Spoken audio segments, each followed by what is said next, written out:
All right, now to put things in perspective as to where this war is now headed, we're joined this broadcast by Professor Giorgio Cafiero, who's a professor of Georgetown University. He's joining us live from Washington, D.C. Professor Cafiero, thank you very much indeed for joining us here on Beyond.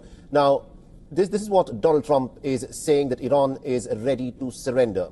But looking at what is playing out on the ground, the fact that the Strait of Hormuz is now being shut for almost about 2 weeks now, there is very little traffic that is passing through the Strait of Hormuz, and the Iranian leadership is out on the streets in clear defiance of what the Americans and the Israelis are saying. What do you think is the situation in this war at this moment?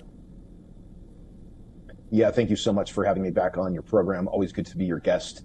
I think that what Trump is talking about, this imminent Iranian capitulation, is totally disconnected from the reality on the ground. There are no indicators to suggest that Tehran is on the verge of surrendering to the United States and Israel. To the contrary, Iran is demonstrating that it believes that time is on its side, and therefore it must continue not only resisting the U.S. and Israel, but also moving up the escalation ladder. Iran is responding to the American and Israeli aggression in a way which is designed to raise the costs for the United States so high that the Trump administration decides to halt the aggression against Iran and furthermore becomes deterred from ever attacking Iran again.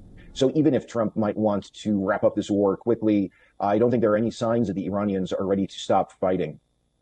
Iranians could be ready to stop fighting. Now, we heard from Pete Hegseth as well, where he was talking about how the Americans and the Israelis are hitting targets at will. Pete Hegseth says that about 15,000 targets have been struck.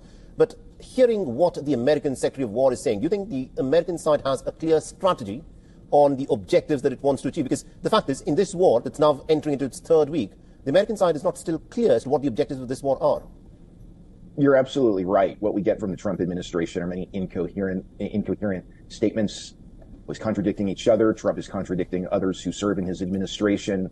We don't really know exactly what the end game is for the White House, what victory, quote unquote, victory is in the Trump administration's eyes. That is still unclear now, 2 weeks into this conflict.